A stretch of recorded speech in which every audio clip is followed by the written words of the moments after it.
James Harper stood outside his house, gripping the strap of his duffel bag. The weight of it felt like nothing compared to the heaviness of the past 18 months. His fingers clenched tighter, knuckles turning pale as anticipation coursed through him. The porch light flickered, casting an eerie glow over the once familiar front of his home. Something felt off, though he couldn't quite put his finger on what it was. Taking a deep breath, he winced as a sharp pain shot through his side, a reminder of what the doctors had warned him about pushing himself too hard. But this was different. This was home. The thought of seeing Claire and his son, Dylan, had been the only thing that kept him going through the horrors of war. Now, just a few steps from the reunion he had dreamed of, an unshakable sense of dread started to creep in. James pushed open the front door, the sound of the hinges groaning unnaturally loud in the quiet house. The scent hit him first, a strong, unfamiliar cologne, masculine and intrusive. His eyes quickly scanned the living room, noticing the way the furniture had been rearranged, the empty spots on the walls where family photos once hung. It was like someone had methodically removed every trace of him from his own home. Before he could fully register the changes, heavy footsteps echoed down the hallway. A man, shirtless and exuding confidence, strode into the room. Muscular, smug, and as James would soon learn, full of arrogance. "I own this place now," the man sneered at James, crossing his arms. "You need to leave, or I'm calling the cops." James's mind spun. "Who the hell are you?"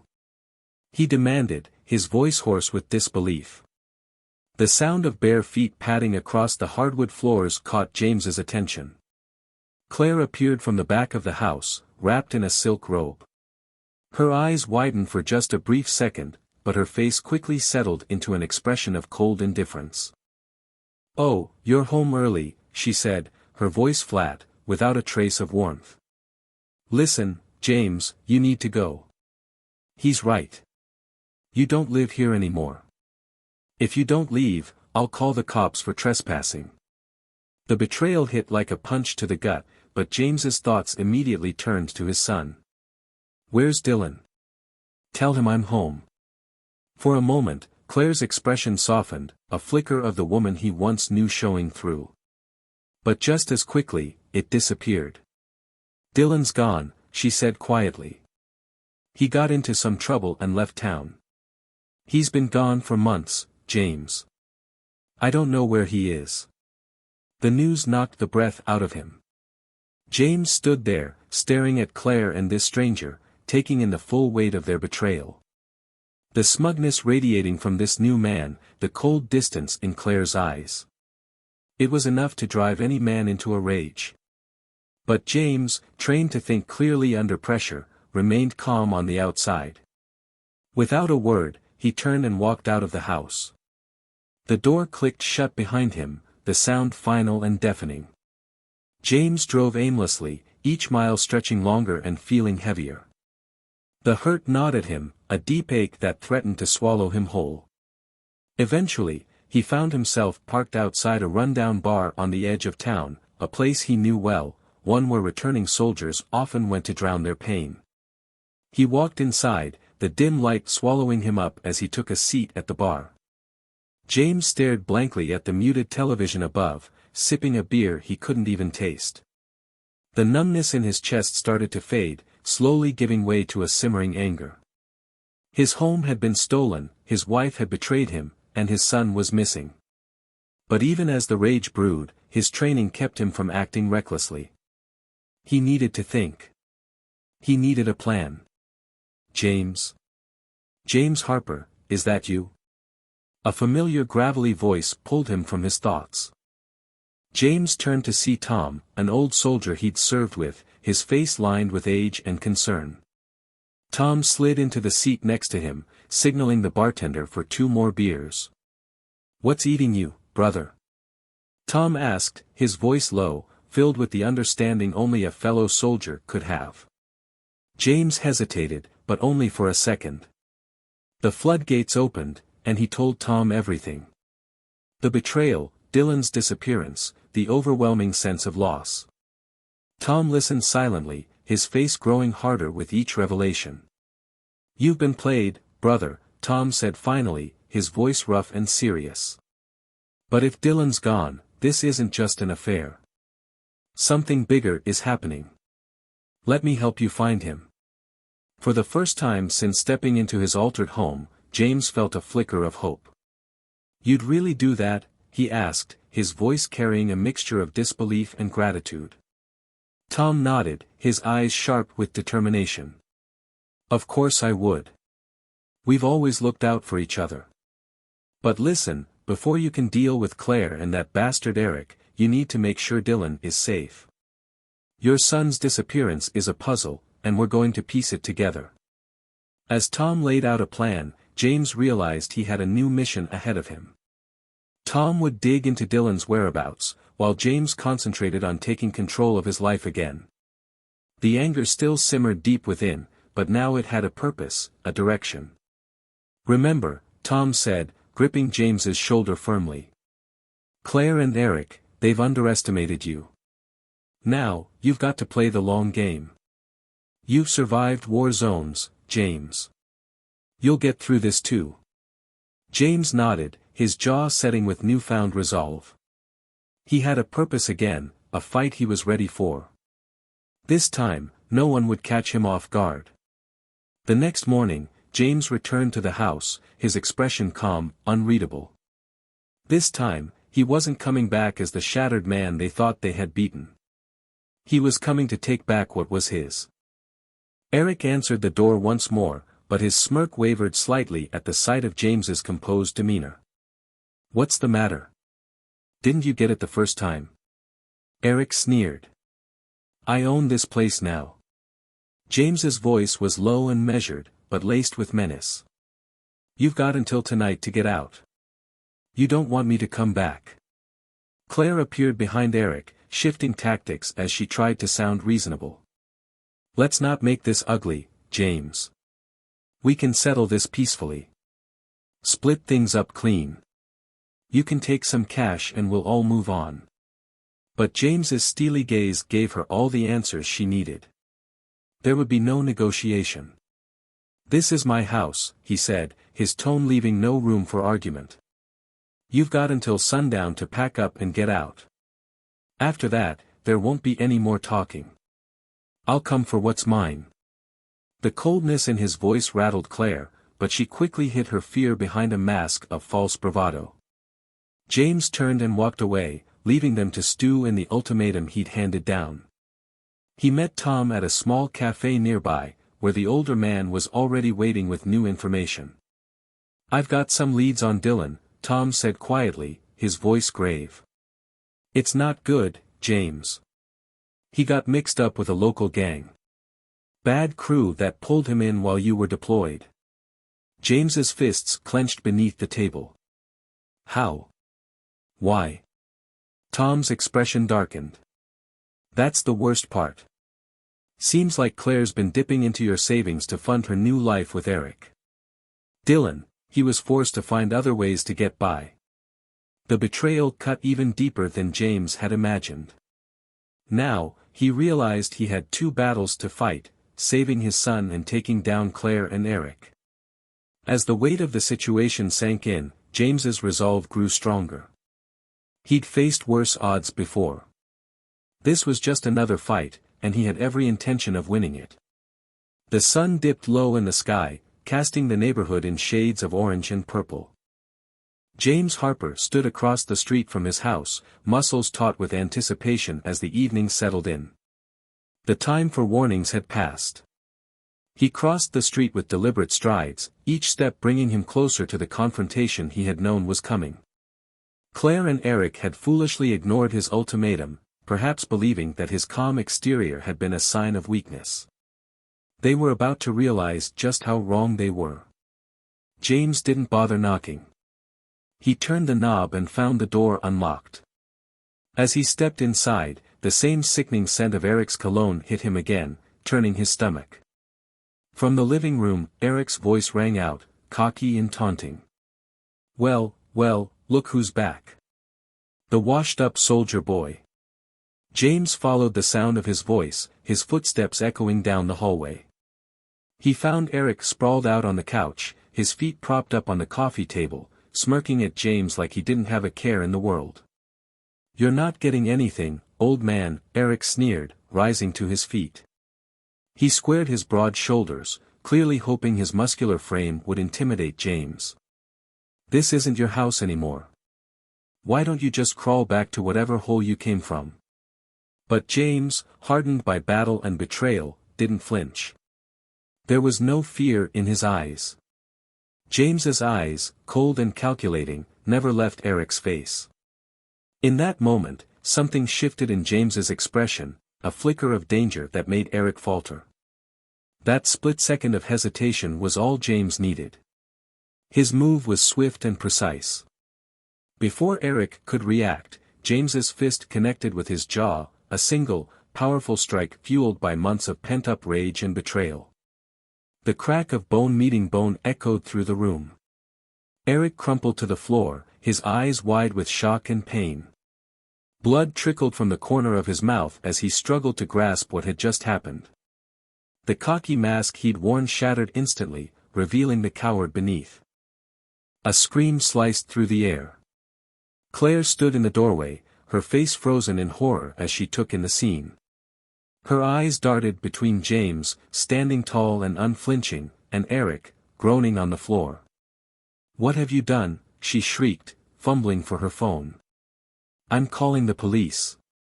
You can't just come in here and—" But James was already prepared. With unnerving calm, he reached into his jacket and pulled out a thick folder. "Go ahead, Claire," he said, his voice steady and quiet. "Call them. I'm sure they'll be very interested in what's in here." Claire's hand, hovering over her phone, froze in midair. What's that?" James's lips curled into a cold, knowing smile. "Evidence. Every dime you siphoned off to fund your new life with this guy here. Every transaction. Every mistake. And don't worry, I've got enough here to bury you in court." He paused, letting his words sink in. "Oh, and let's not forget how your neglect pushed our son into the hands of a dangerous gang." The blood drained from Claire's face. Her phone slipped from her grasp, clattering onto the floor. You can't just take everything," she stammered, her voice trembling with desperation.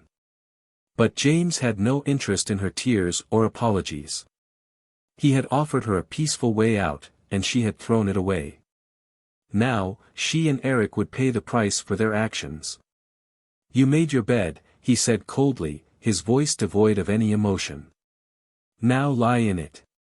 Without another word, James turned and walked toward the door. Behind him, he could hear Claire sobbing and Eric groaning in pain, but he didn't look back. There was nothing left for him in that house but ghosts and betrayal. As he stepped out onto the porch, the frantic sounds of scrambling reached his ears. Claire and Eric were in a panic, finally realizing they had no way out. Their hurried retreat was music to his ears. The house was his again, but the victory felt hollow. The real fight was still ahead of him. Somewhere out there, his son needed him, and James Harper was a man on a mission. The dilapidated building loomed before him, its crumbling walls a symbol of neglect and broken lives. This was where Tom had tracked down Dylan, a place filled with lost souls and shattered dreams. The gang that had ensnared his son was notorious for using kids like Dylan to do their dirty work. James's heart pounded as he approached the building. Every instinct, sharpened by years of military service, screamed danger, but the father in him pushed forward. His son was inside, and nothing would stop him from bringing Dylan home. The building's interior was a maze of dark hallways and boarded-up rooms. The smell of mold, mixed with something far worse, assaulted his senses as he moved cautiously through the shadows. Muffled voices and the occasional scurrying of rats were the only sounds that accompanied him. Finally, he reached a door at the end of a long corridor. Light seeped from beneath it, a faint glow in the surrounding darkness. James took a deep breath, bracing himself for what lay on the other side. He pushed the door open. The room was small, dimly lit by a single bare bulb hanging from the ceiling. And there, huddled in the corner, was Dylan. James's breath caught in his throat. His son looked so different from the boy he had left behind. Dylan was thinner now, almost skeletal from months of living under constant stress and fear. Dark circles framed his eyes, the telltale signs of sleepless nights and unending worry. At the sound of the door creaking open, Dylan's head jerked up, and his eyes grew wide. A mixture of shame and relief washed over his face as he recognized his father. "Dad," he whispered, his voice breaking. It was clear he had been living in fear, convinced that his mistakes had cost him his family. James crossed the room in 2 quick strides and dropped to his knees beside his son. Every instinct told him to pull Dylan into his arms, to protect him from the harsh world that had taken so much from him. But he hesitated, sensing the delicate nature of the moment. "I'm here, son," James said softly, his voice steady. "I'm here to take you home." Tears welled up in Dylan's eyes. I didn't know what else to do," he stammered, his voice barely above a whisper. "After you left, Mom, and then that guy, Eric." James's jaw tightened at the mention of Eric's name, but he kept his voice calm. "It's okay, Dylan. You can tell me everything." And so, in that dingy room that reeked of desperation and defeat, Dylan told his story. He explained how the gang had approached him when his life had fallen apart, offering friendship and a sense of belonging. How they had used Claire's neglect and the financial collapse of their family to manipulate him, slowly pulling him deeper into their grasp. "I tried to leave," Dylan said, his voice cracking. "But they said they'd kill me if I tried. I didn't know what to do, Dad. I'm so sorry." James's heart shattered for his son.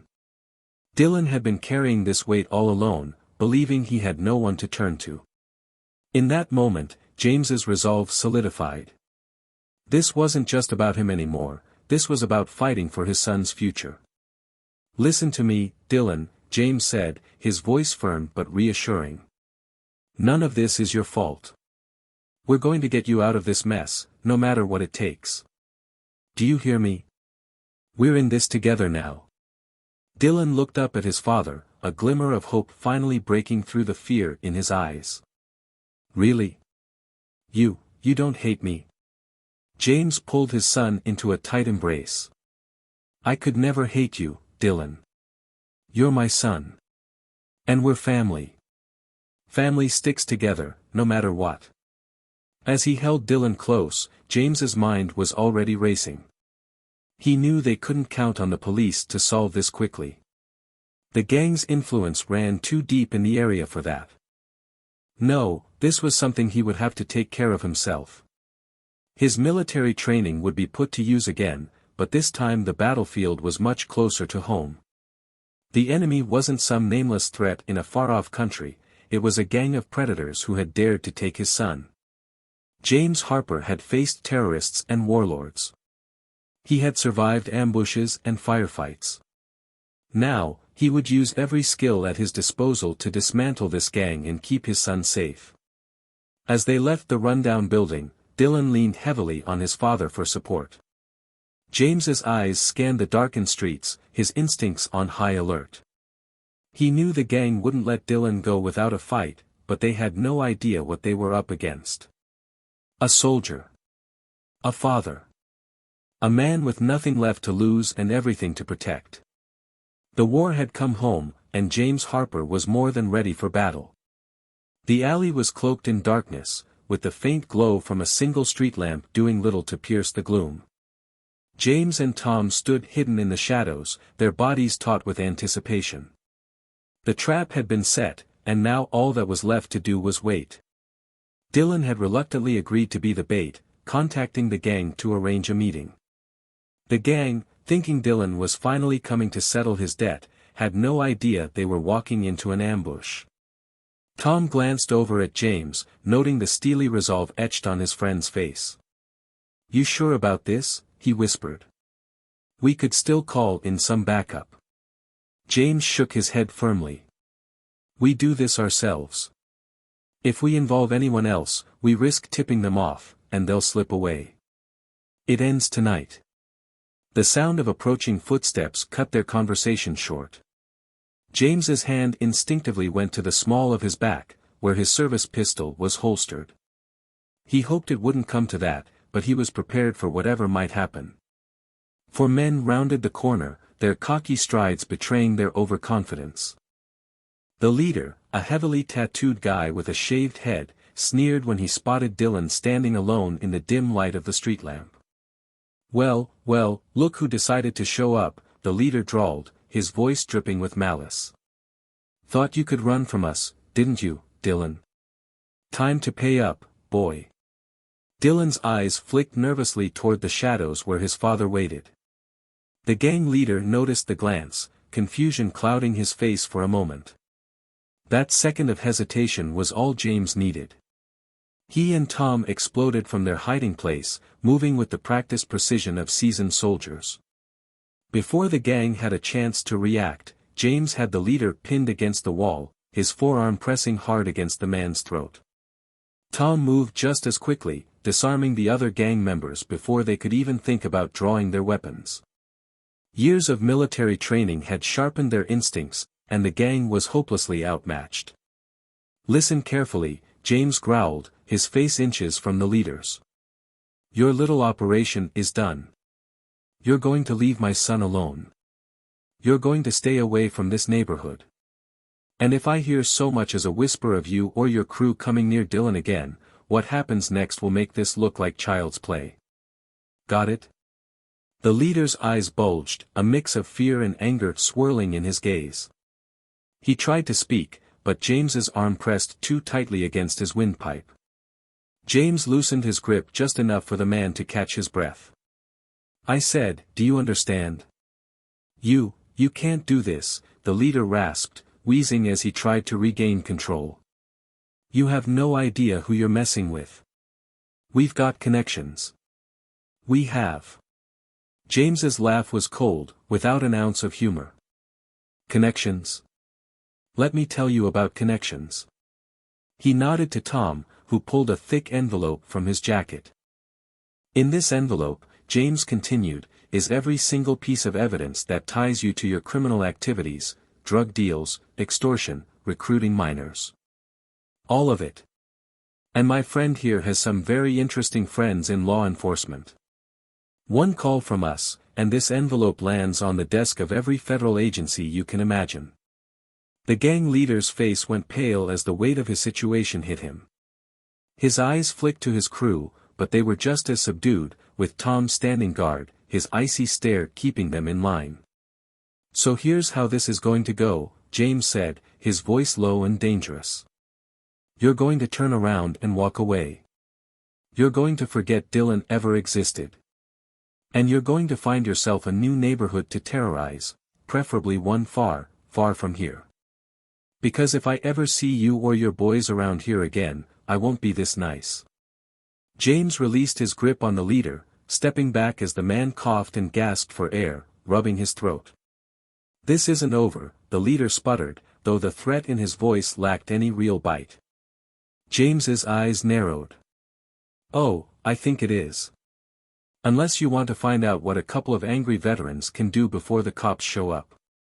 The gang leader's resolve crumbled under the weight of James's words. After a final, impotent glare, he signaled to his men. They backed away slowly, their eyes locked on James and Tom, before finally turning and fleeing into the night. As the sound of their footsteps faded, Dylan stepped out from the shadows where he had been watching, his wide eyes filled with a mix of awe and lingering fear. Is it really over? He asked, his voice trembling. James wrapped an arm around his son's shoulders, pulling him close. It's over, son. They won't be bothering you again.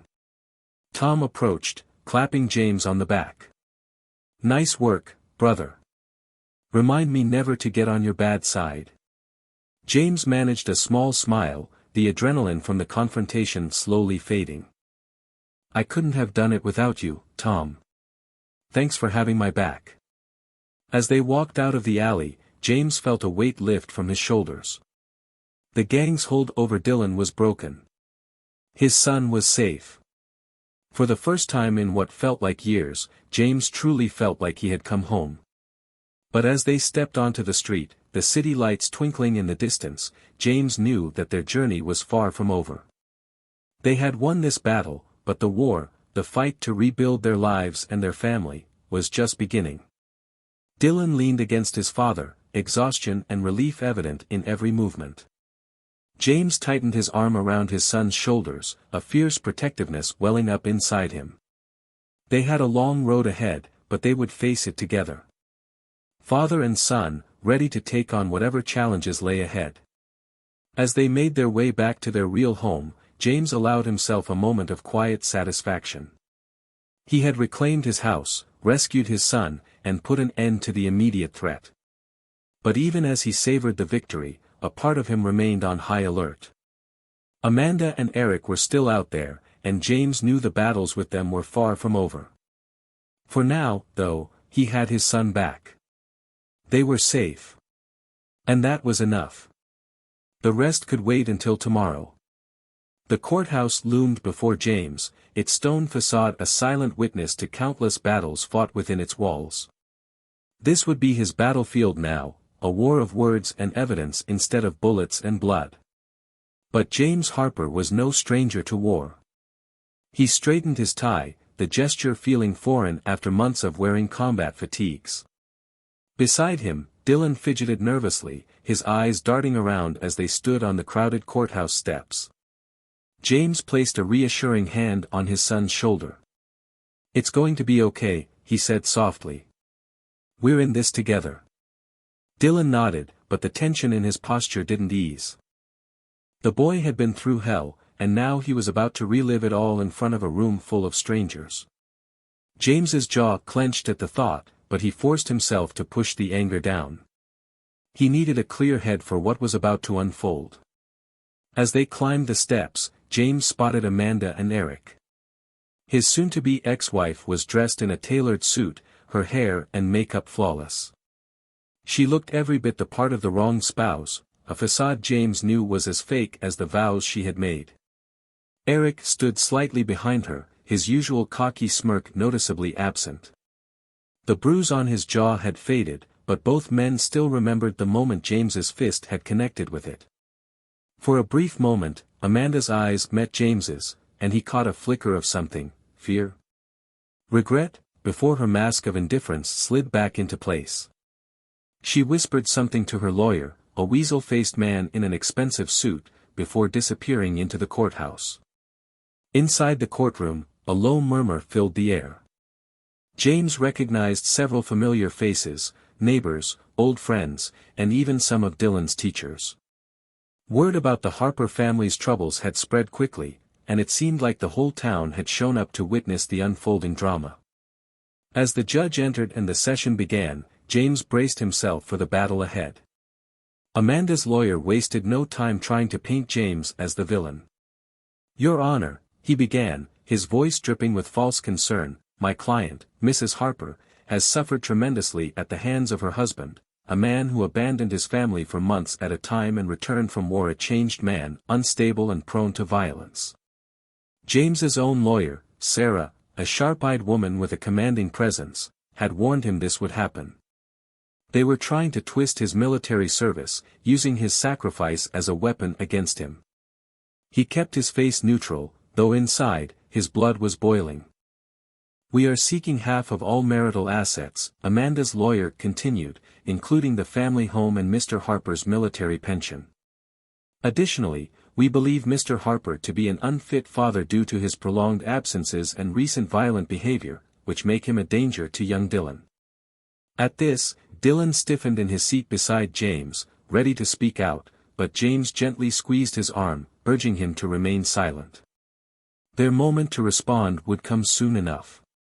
As Amanda's lawyer continued his tirade, spinning a web of lies and half-truths, James's mind raced.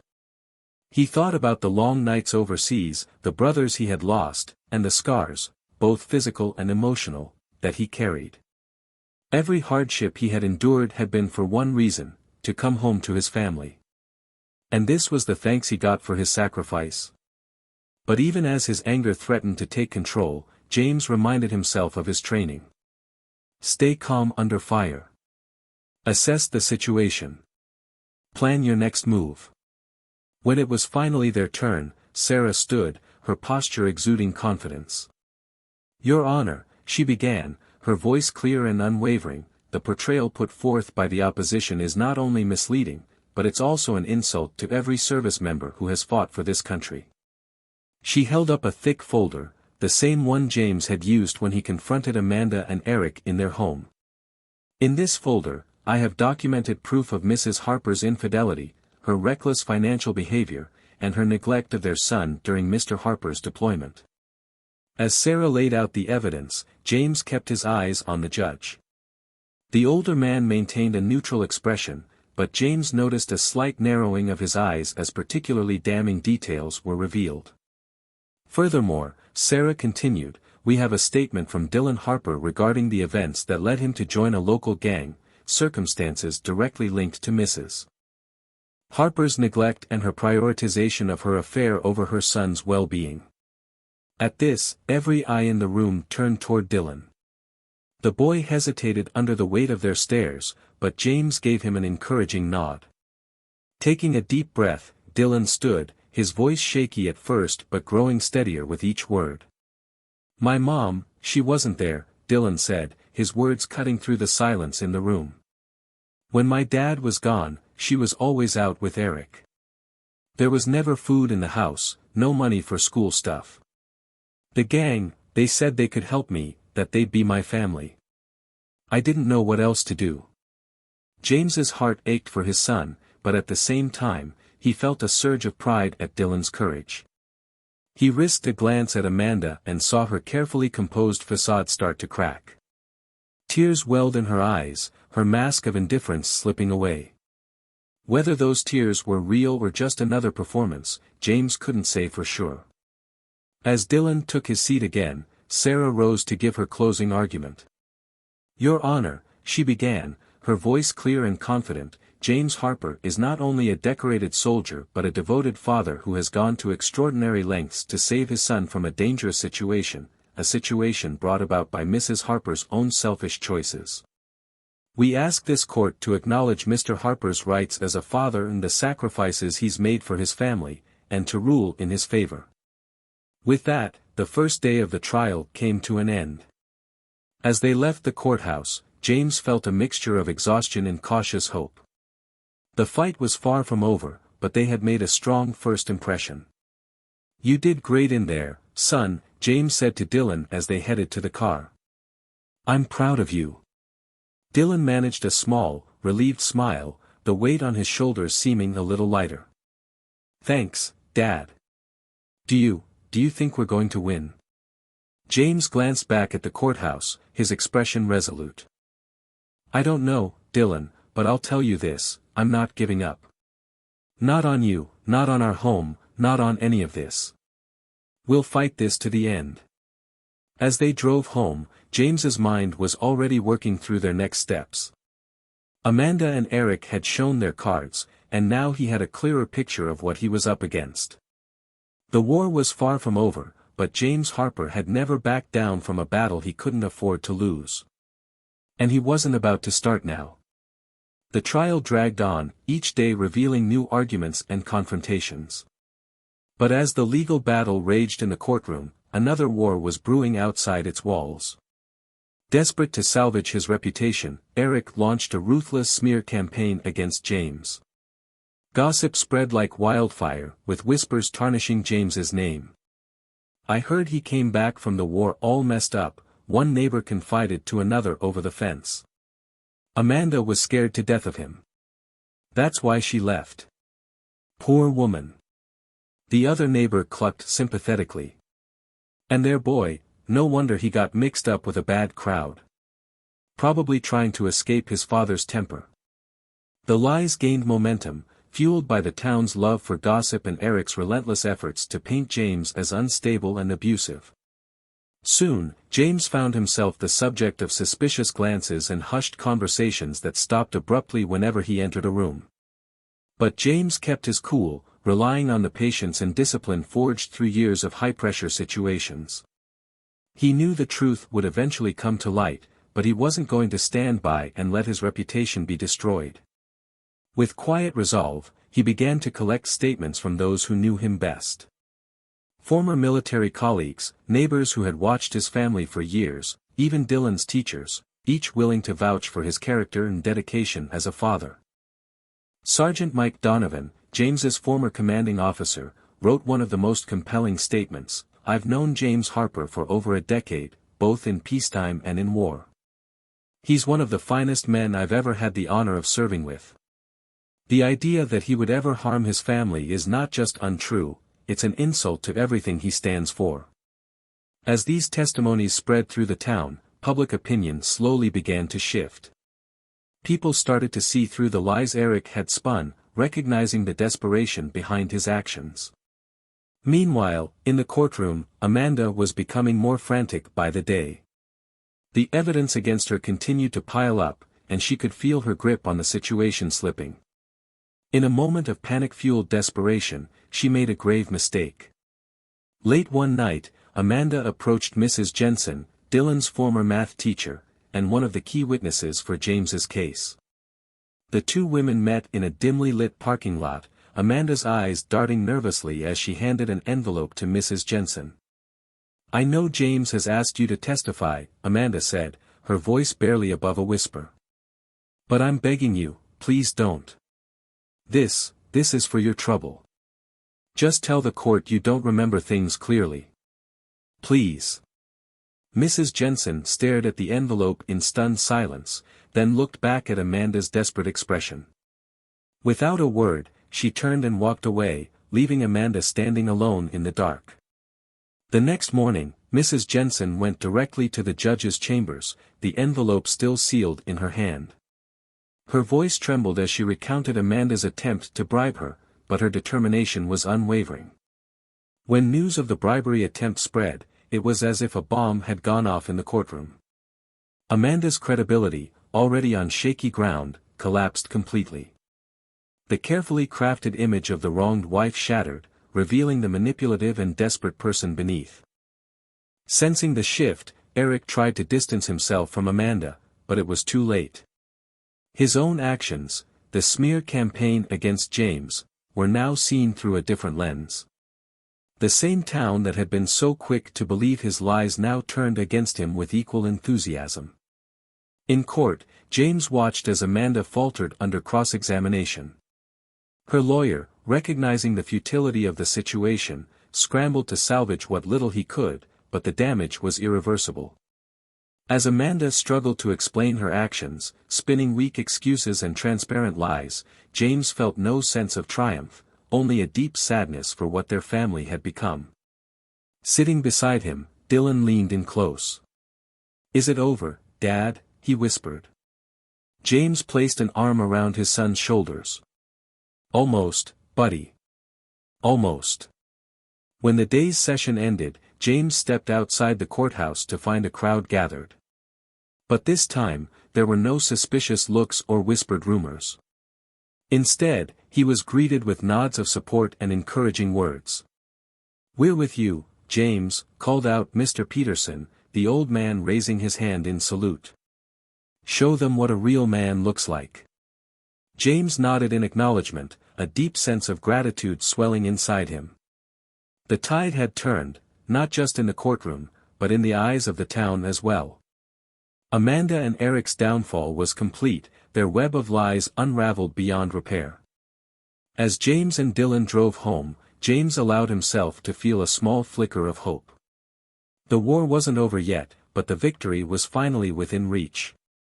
For the first time in what felt like forever, James Harper could envision a future beyond the battles, one where he and his son would rebuild their lives, free from the shadows of betrayal and deceit.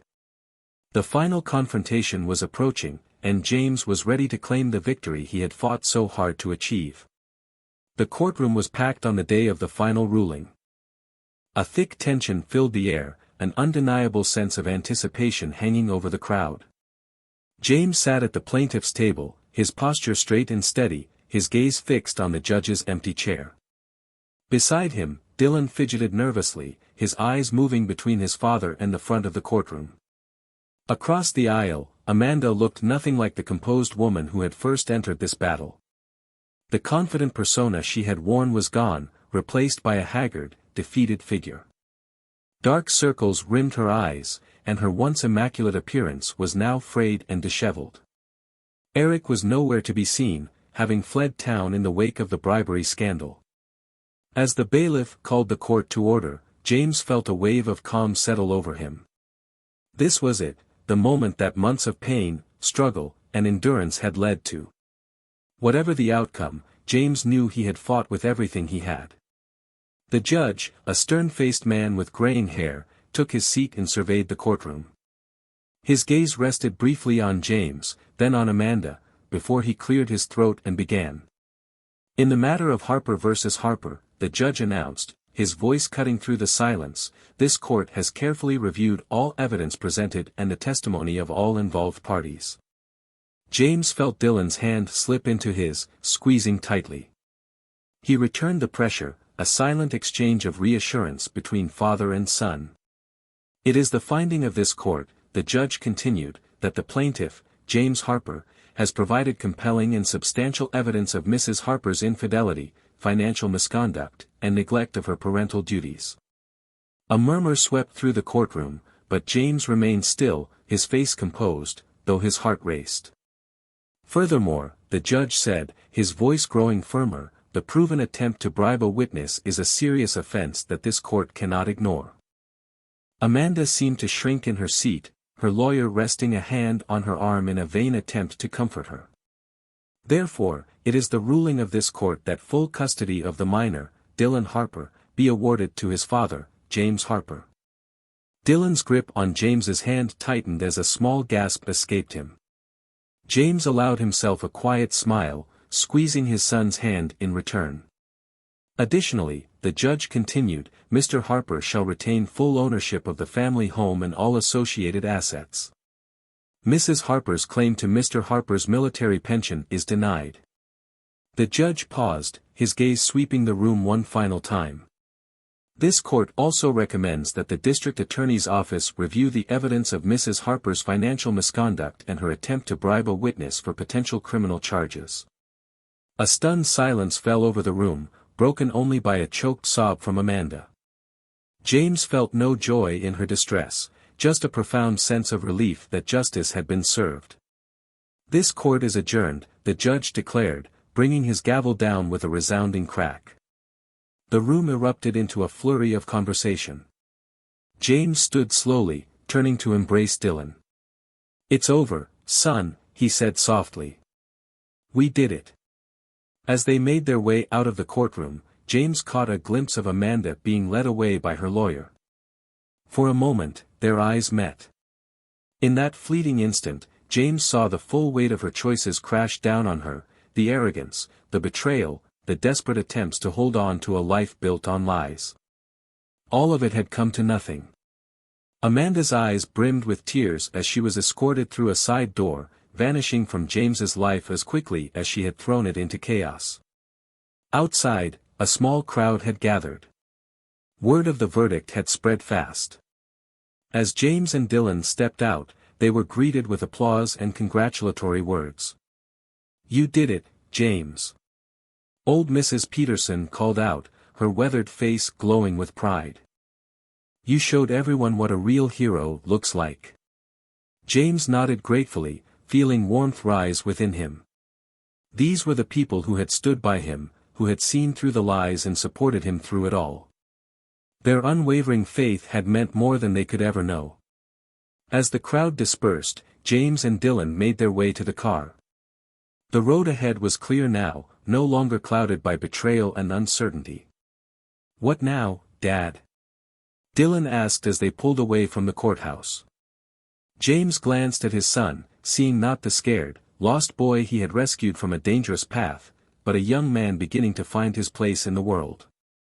Now, James said, a smile tugging at his lips, we go home.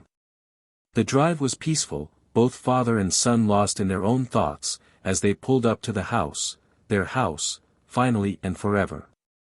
James felt a deep sense of peace wash over him as they climbed the porch steps together, his hand resting on Dylan's shoulder. For a moment, they stood there in silence, simply taking in the sight of their home, the place they had fought so hard to reclaim. You know, James said softly, his voice thick with emotion, when I was over there, in the war, this is what kept me going. The thought of coming home to you, to our family. It didn't turn out exactly the way I pictured it, but... He trailed off, the weight of everything they had endured threatening to overwhelm him. Dylan looked up at his father, understanding shining in his eyes. But we're here now, he finished for him. Together. James nodded, swallowing hard. Together, he agreed. As they stepped inside and closed the door on the outside world, James Harper knew the war was finally, truly over. Not just the one he had fought overseas, but the battle he'd been waging ever since he returned home. He had reclaimed his house, his son, and his life. The road had been long and the battles hard-fought, but the victory was sweeter than he could have ever imagined. In the days that followed, James and Dylan fell into a new rhythm. They repainted the walls, rearranged the furniture, erasing every last trace of Amanda and Eric. It was a process of healing, of making the space theirs again, and it felt like reclaiming not just their home, but their future. One evening, as they sat together on the porch watching the sun dip below the horizon, Dylan turned to his father. Dad, he asked hesitantly, are you happy?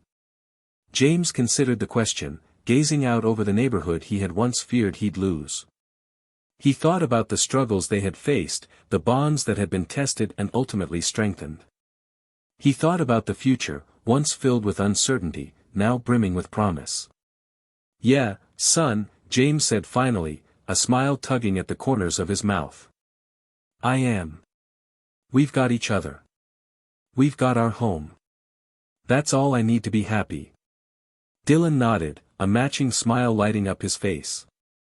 Me too, Dad. Me too. As the last rays of sunlight faded from the sky, James Harper knew that while the scars of their journey remained, they had emerged stronger.